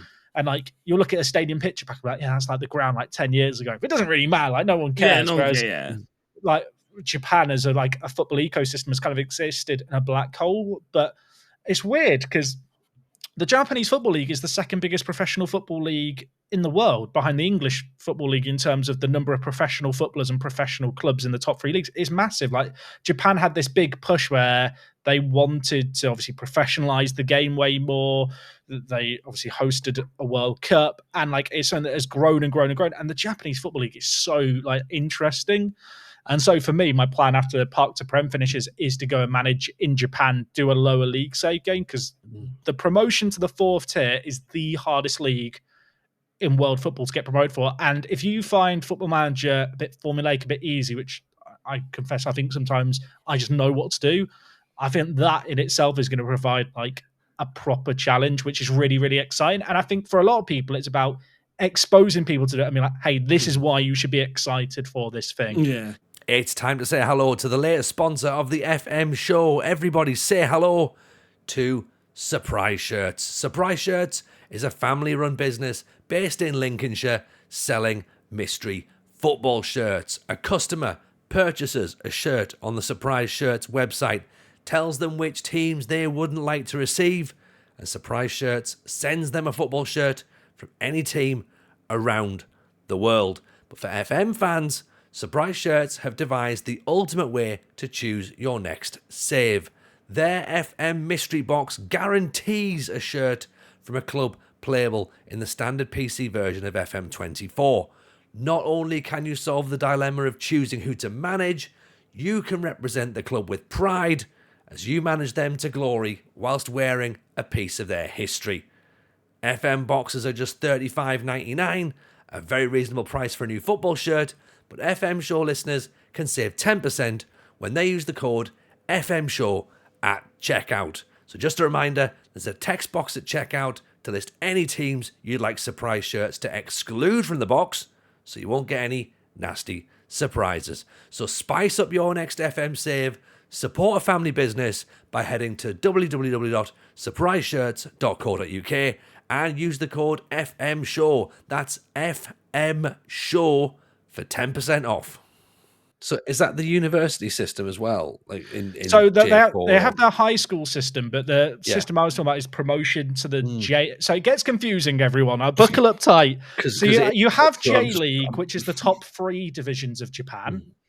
JFL do the 4th tier. The 4th tier is called JFL. It's managed by a completely separate group. And then below that, there is another set of leagues, the regional leagues, which are then managed by a whole new group. And it used to be that you had to apply to join J League. So you had to apply to go into the 3rd division, and you basically had to be eligible. You had to get like a license so that if you won tier 4, you could go up. And there's some teams that basically would, it's a bit like in, I think it's the Netherlands, where teams choose not to be promoted because they want to stay at like an amateur level. I don't know if this might be too niche for a football thing, but it's the same in the Netherlands. But essentially in Japan, they have opened it up more recently. But you have the 1st to 3rd divisions, which are in Football Manager, the JFL, which is the 4th division that used to be kind of the top level of semi-professional playing. Some of the teams are now professional there. And it used to be where a lot of like factory teams used to be. So there are different car manufacturers that basically stay in that league forever and never enter J League because it's a bit like what are the car manufacturers, Vauxhall Motors that we have in England. It's a bit like that, and like company teams. And that's now changed more and more with the professionalism. But the tier below that, the 5th tier, is bonkers. It's 100. I've got it in front of me here because otherwise I won't get it right. So it's 135 clubs that play at tier 5 across 9 leagues. At the end of the regular season, the 9 leagues winners advance. So you've got 9 teams that go forward, like into a winners' cup, and then the Shakajin Cup, which is the non-league trophy. The top 3 teams in that competition also advance alongside the 9 other teams. So you basically have theoretically the 12 best non-league teams, right, going to like a super league, which is split into 3 groups of 4.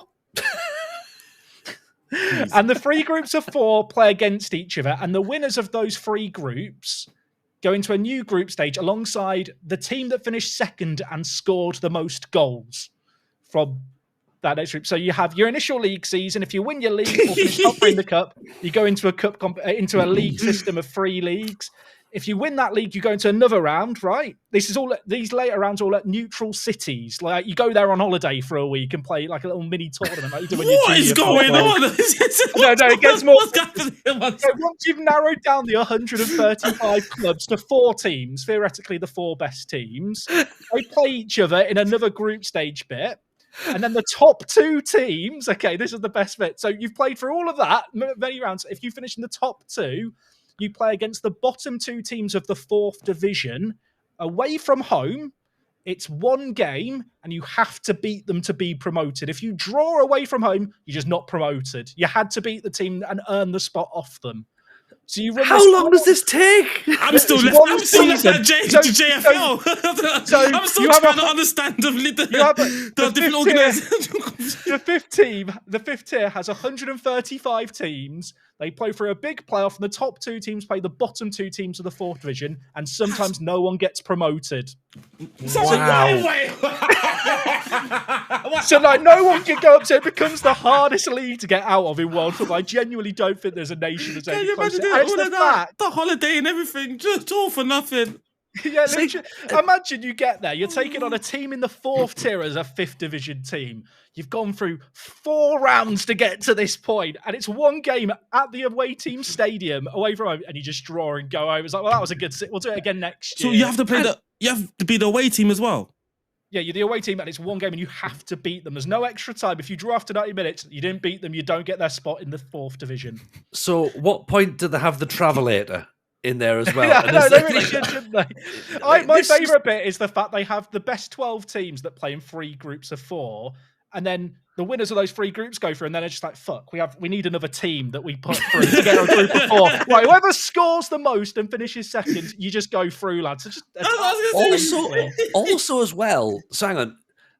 Where the second team is that the second team in those 3 groups? Yeah, so whoever scores the most of the team. So basically, you just want to attack as much as you can. But it's the fact that kind of the 3 divisions of like all the winners are just in different neutral cities around Japan. It's just like a big happy holiday. Yeah, like you've got to take a month like off. Game shows. A month off work. I think the X Factor qualifying is more simpler than this, to be honest. Yeah, like, this is meant. Where's the judges boot camp in all of it? But yeah, I think for like, I've already contacted people being like, can we get a motion graphic made for this? Because I don't want to have to explain this in episode 1 of like a series where I'm like, we have to get out this division. Here's how it looks. But all you need to know is basically some years no one gets promoted after like 50 games and 4 stages. Oh, man. I think the video That's starts hilarious. with, "We have to get promoted because I'm not repeating this again."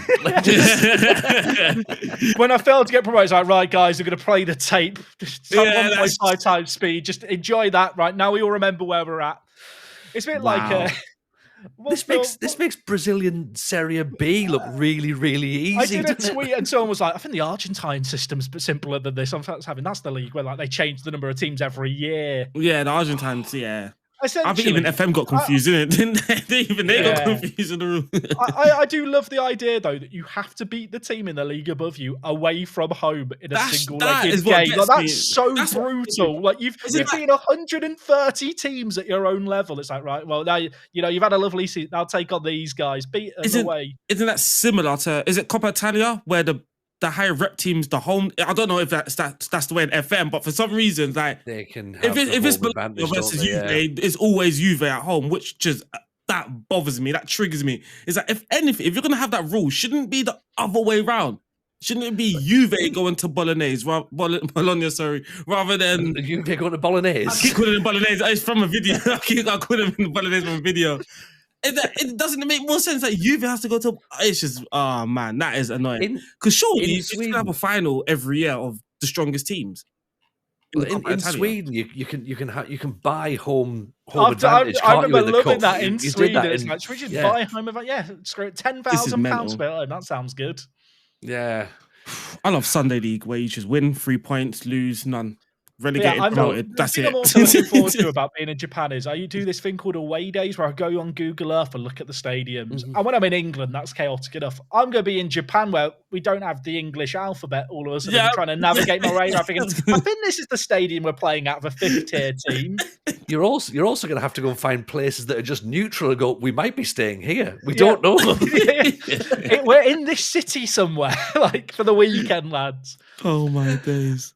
Thankfully, all the pronunciations for the player names will be easy as well, so you'll be grand with that. So I wonder why they've only gone down to J3. Definitely has nothing to do with all the different organisations. They've gone, that's no, we don't want to program that in the game. That's too much, even for our researchers. That's mental, man. Wow. Yeah, you can imagine when the memo went round SI going, right, we need someone to work on the J League. Is anyone interested in this? Oh yeah, definitely. Right. Well, here's the league structure.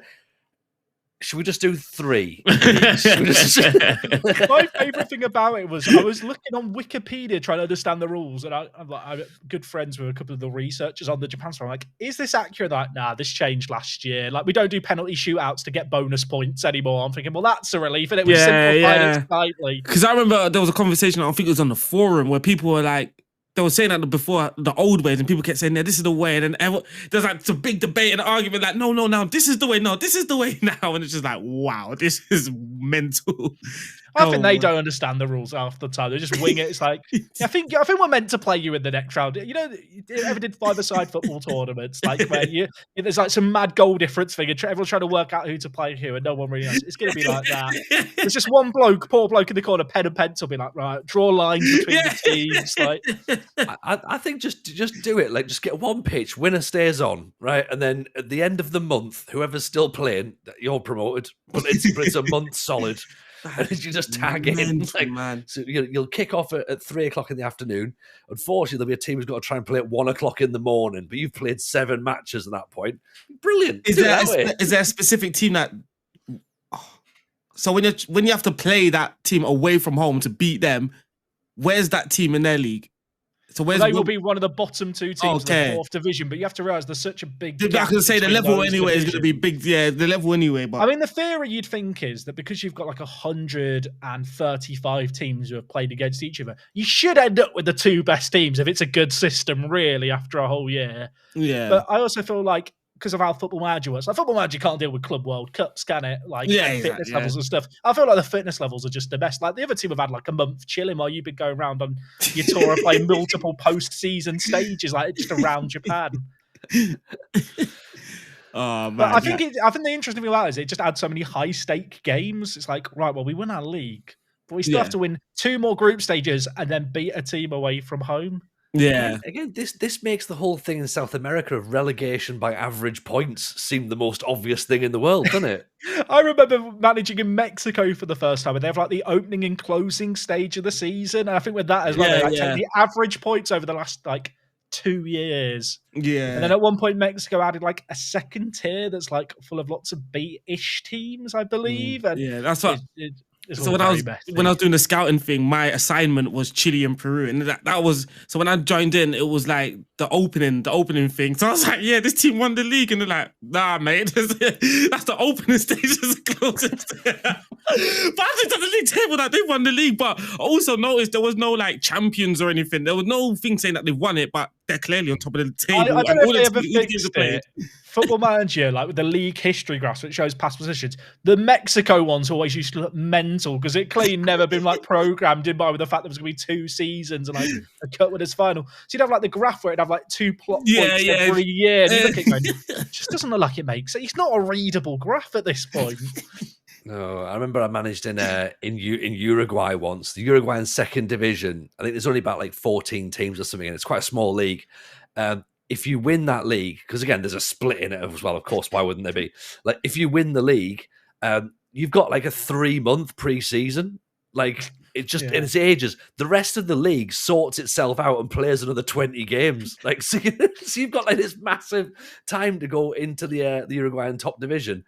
And I'm like, because I was like, then we will spend a mid-season break or something, surely. And then it just went, it's like, oh, congratulations, you've been promoted. I was like, so now what do we do?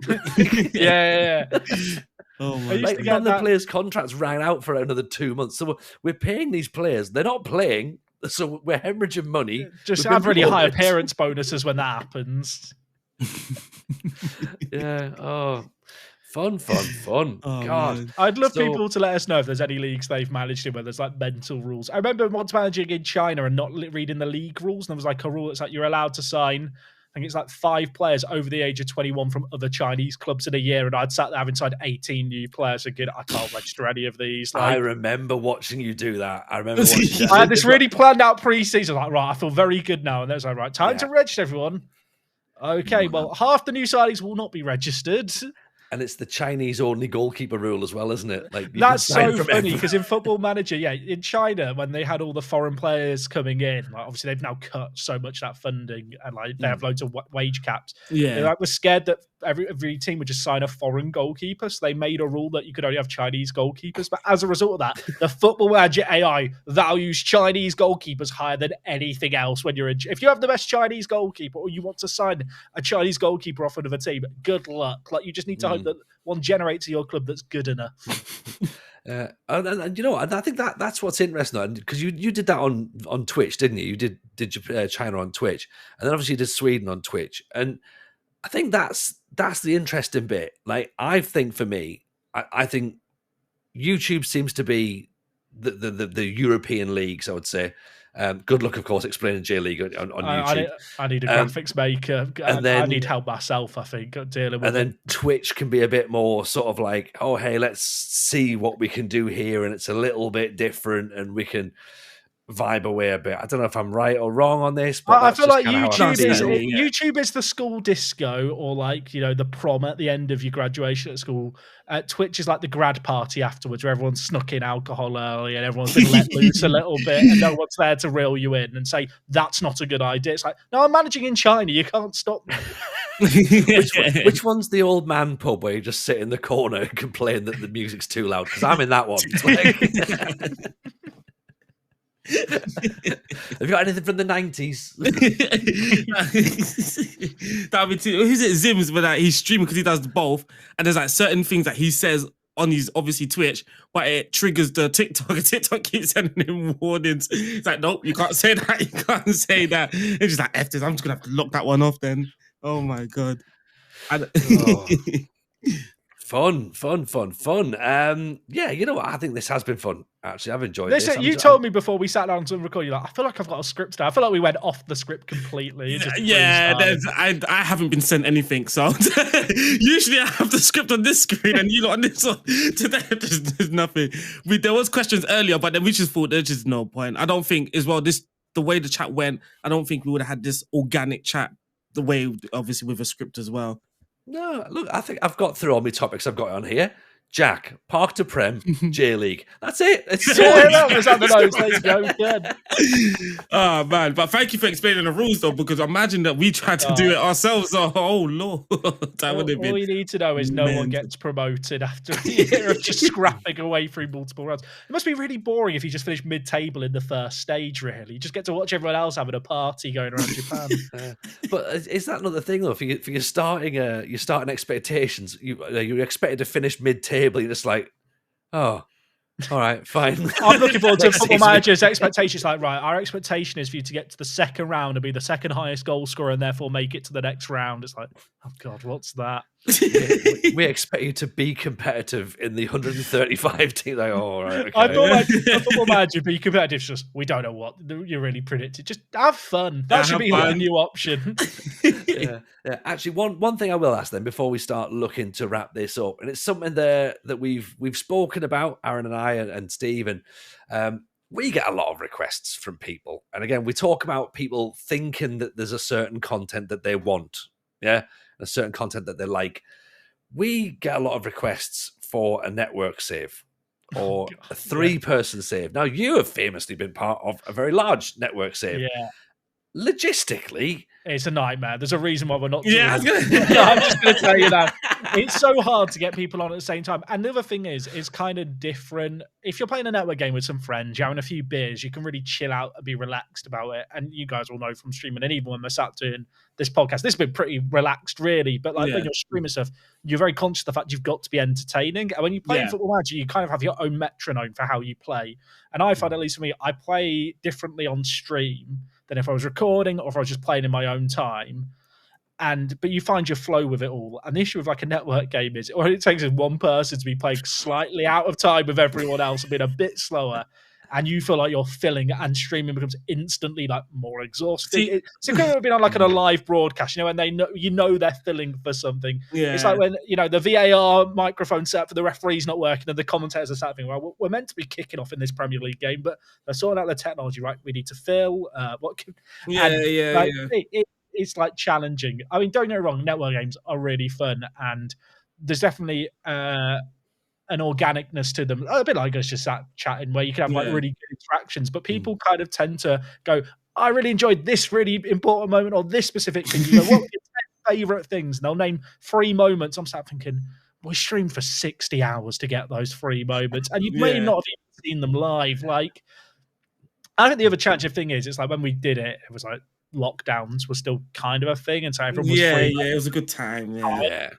Whereas the reality is, it's like with Liverpool being in the Europa League, Thursdays aren't an option. Champions League on Wednesdays, and like people want to do stuff with their weekends now. When you couldn't leave your house on the weekend, it was stream or be involved in the family FaceTime quiz. Like, I'm always going to choose streaming over it.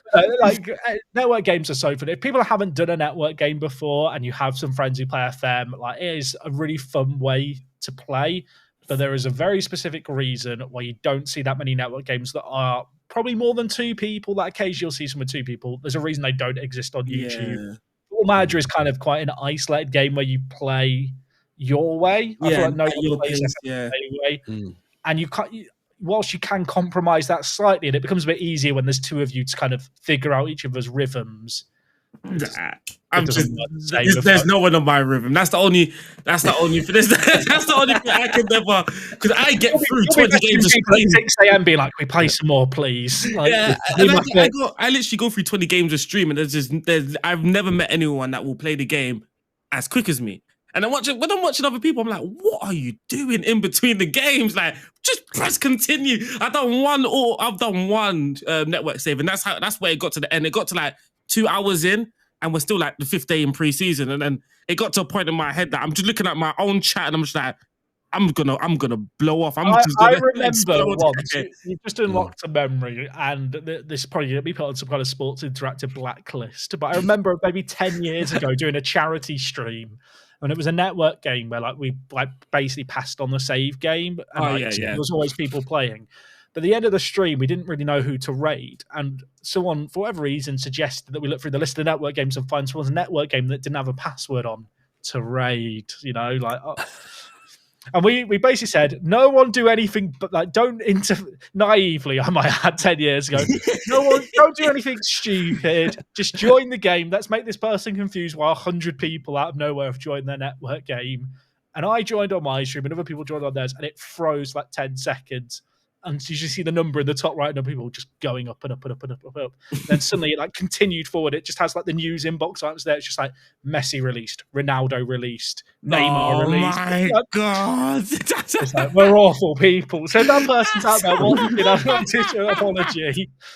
It was bad. I felt awful, but it is. I imagine the idea. There's someone going, there was this time I was just playing football. Imagine 100 people hacked into my game and released Messi and Ronaldo. Maybe they didn't notice. Maybe they just started thinking, the AI's crap this year, and I'll leave it report on the forums. Hey, can you believe they didn't sign a contract? How bizarre is that? Released in December.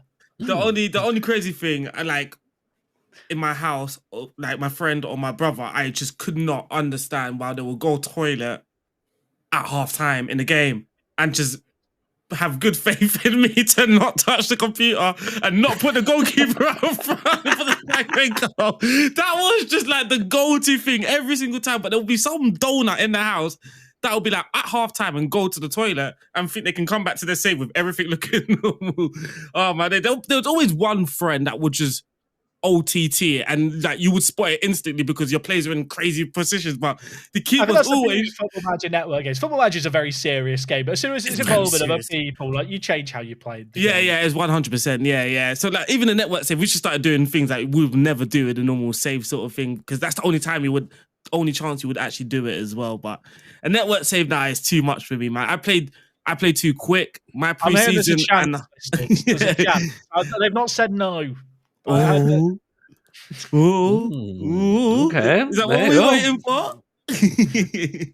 Yeah, it's in J4 though, so it's going to be quite tricky. Really, you guys should do a network game, but the guest comes on and plays as like the mystery team that is always controlled by a guest. Ooh, there you go. Okay, That's right. Yeah. Oh, and they can wear like a Lucha Libre mask as well. You've got to work out who it is. Have the mystery manager, but like on the showdown, just disappears. Oh, that'll be good, wouldn't it? Who's our mystery manager today? Is that what you're writing? Is you writing the Do you have to work out the clues? Work the what? Work the what? I don't know. No idea. Work the legs. There we go. Yeah. Oh my God. I don't have legs. I can confirm. I realise that's a very, very niche reference, isn't it? Really, it is a very niche reference, but it's one that Aaron did mention on the when we were talking about coming back. When we obviously we stopped working with the Athletic and we were going to go independent. We said to Steve, we're like, look, we want to hype the thing. We need to tell people that we're coming back, right? So we did a record like this, and I think we did it on stream. And we it was like this, and we said, all right, we'll talking away. No, it was on stream, and then Aaron was just like, oh, we met Jack a few weeks ago. He's got legs. People are legs. I remember being told by people who meet, they're like, "You're taller than I thought." I'm like, "Do I give it?" Like, I think people think I have like small person. Like, I like over exaggerate because I'm. What is as well? Like, you're literally the first person that I saw with the desk thing as well. So like even when it's going up, it's like you're going up with it. Like there's just no like I'm there. Just know this part, and it's hard to imagine what someone would look like. Well, for the audio listeners, I have just activated the standing desk, and it looks like I've just got an elevator. I can confirm for the people at home, I do have legs. Go to the YouTube video, leave a comment and a like if you're an audio listener. Normally, you've got this gold, but. That's amazing because obviously, as I just envisaged you decreasing in height. I didn't think that the desk had gone up. For my brain automatically went. My legs have gone. It's all an illusion. I have to top up on the potion that I take to give myself that extra speed. My favourite thing about this is completely off topic. My favourite thing about my standing desk is it can go really low. So if I'm feeling particularly zen one day, I'll just sit in a beanbag at my desk instead, like on the ground. Oh yeah. So when I got sick, I've noticed that as well. So my thing's just too set. Like there's more settings, but I've got like there's standing and sitting. Like you can do your thing, your own heights, and that's how I just like when I'm standing, I just press it and it's at my thing. and I didn't realize how low it actually goes. So now I started like, oh, I can lay down on the floor and watch something and just be comfortable. Yeah, that's how I've been ending my nights. I have the childlike comfort of when I used to have like my Game Boy and be sat in the corner of the living room. I'm like that, but with Football Manager and a whole PC on a desk setup. It's brilliant. Oh, well, FM, I'm serious. I've got to be up. I've got to be up. Oh, yeah, you've got to be up. There's no way you can get relaxed into As soon as I hit the woodwork. Yes, it's like, if it's a big episode because I'll be stood up ready. If I'm sat down, it means I knew it was going to be a chill episode. If I'm stood up, it's like, oh, something's happening. Weirdly, that's helped my energy in videos as well. And someone mentioned that, why are you holding your microphone? You know what it is? I've got this picture that I should be on Sky Sports. Like, you know, one of those, you know, the pundits out there. As well. Yeah. So like, but I feel like, you know, when I'm explaining, like, that's how I'm very animated. So that's how, like, recently, that's like, oh, that's my thing. Like, now I get it. Before I used to like, sit down, and it's like it's very difficult because my script's there. Their hands so much. The person who's really good at this is what's the guy? The tech YouTuber guy, Marquez. Is it Marquez Brown? Basically, if you ever watch his videos, he talks with his hands, and when you're presenting, like standing up is just like more natural anyway. Like you can have a bit of sway, kind of convey yourself more. When I worked doing video game traders in my old job, like voice actors, they always stand up because it gives you like way more. You can talk out your chest more, but also you can really get into it and kind of become the character you are. Yeah. So that is something that I do like to do. The issue is when I'm doing a transfer special, and it's like 4 hours edited into an hour. I'm like, I can't stand up for the whole this 40 minutes of the edited version. Just out there, it's like game out. Like, I feel like I'm stood like in the queue. Like, I don't even. What do you stand in queues for these days? But it used to be midnight release of video games for me. I'd be there. Oh my God. For any younger listeners, the queues used to be found in shops. They don't know about We used to have them on the high street. They should download it. I can't believe when you get in the queue for like your tickets for concerts like that, but physical. Imagine like, if everyone had to be there like that. Yeah, you know when it says you're 80th in the queue. Imagine 80 people in front of you. That's what a queue is. The terrifying is, we'll kind of say this jokingly, in about 10 years' time, this really is going to be a thing. In 40 years, it's going to be like, can you tell me about shopping centres, Grandad? Well, before it took over the world. I had a joke that I used to do when that was basically it was quite convoluted. It was quite a long story, but I managed to sort of shrink it down to talk about like sort of the economic downturn of the high street, and like obviously major high street shops go in like Woolworths and Jessops and Blockbusters and all that sort of stuff. And it ended with me saying that my vision of the high street in 10 years was just going to be a bloke at the end of the street with an iPad going, I'm doing an Amazon order. Does anybody want anything? And that's sort of like, that's every shop, every town centre is going to be that. I've got Prime if you want to buy anything. You don't even want that. I mean, oh my God, I'm laughing so much, but that is literally us in the neighbour. If someone's ordering from Amazon, like we literally message like, do you need anything? Are you still in lockdown? Like, are you still talking to your neighbours? we actually quite literally, we quite behave like we are, literally.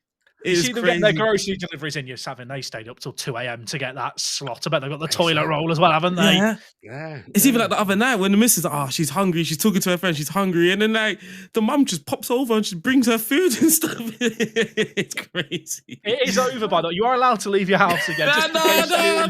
I don't leave my house at all. Aaron lives in the Waltons, which is amazing, isn't it? I've got Lidl's literally right there. I've got the corner shop there and the fish and We're going on chip big tangents now. Yeah, we are. There was one question to really quickly wrap things up. It's become another 20-minute conversation. Apologies.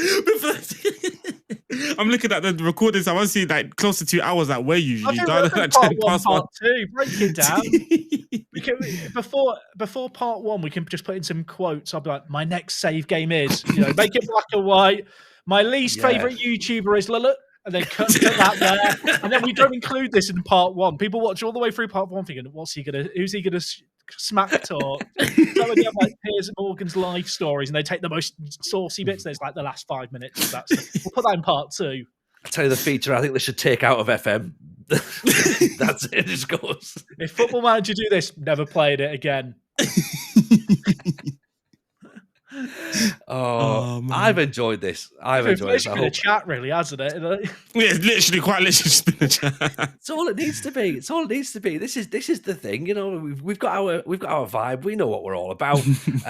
Obviously, I say this is why we've been desperate to get you on. So we will get you back on to talk Football Manager at some point. Bring me on when the new game next year. That's gonna have loads. We'll talk about that like at the end of the summer. Yeah, there's definitely gonna be a lot to talk about there. I want to get Broken Jack in when he's sort of like 8 seasons still in J4. Jack, how's it going? I've moved club 4 times. Oh my god! Yeah, that's going to be the issue. I hope they have the forward compatible saves, or else I could be stuck for a long time. Like, not allowed to play the new game, Jack. It's FM27. No, I have to get out of this division. You committed to this. You could have just done J3, but no, you said J4 or nothing. So this is where we are. Right. Obviously, we've got to say thank you, of course, for being part of this. I've got some other thank yous I need to say before we do your plugs. I need to say thank you to everyone who's joined Patreon. Woo! If you've been on Patreon, you've been watching this early, and if you've started watching it early, by the time it's released, you've probably seen the whole episode. It's only 24 hours in advance, so I'm sorry if you haven't caught it the second it's out, you're gonna get caught with the public at the same time. So big shout out to Stephen Lipicki, I'm going to go with Lipicki, Hayden Ormerod, Rob Wilkinson, Liam Forrest, all signed up this week, and Edward Hale. Terribly sorry for getting your name wrong a couple of weeks ago. I write the thing out on the screen. So whatever I've called you before, I'm really sorry. I presume it was Hall, but Edward Hale. So thank you for pulling me up on that one. If you do want to sign up on Patreon, Aaron, to support the podcast, where can you do so? You can go to WW. How many W's is this? This time I did it slowly. And I had my counting fingers. I still lost it. So it is www.patreon.com/the FM show pod.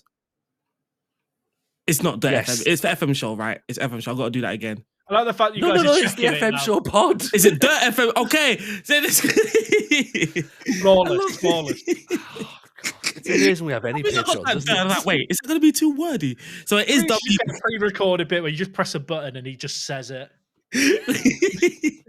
I love it's the end bit. Is it the FM show pod? Mate, you've missed a W out. You've gone worldwide and that's it.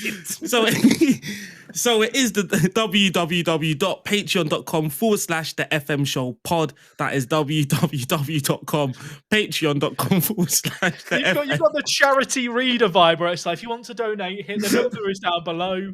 If you want to vote for your favourite singer and keep them in today's show, go to HTTPS.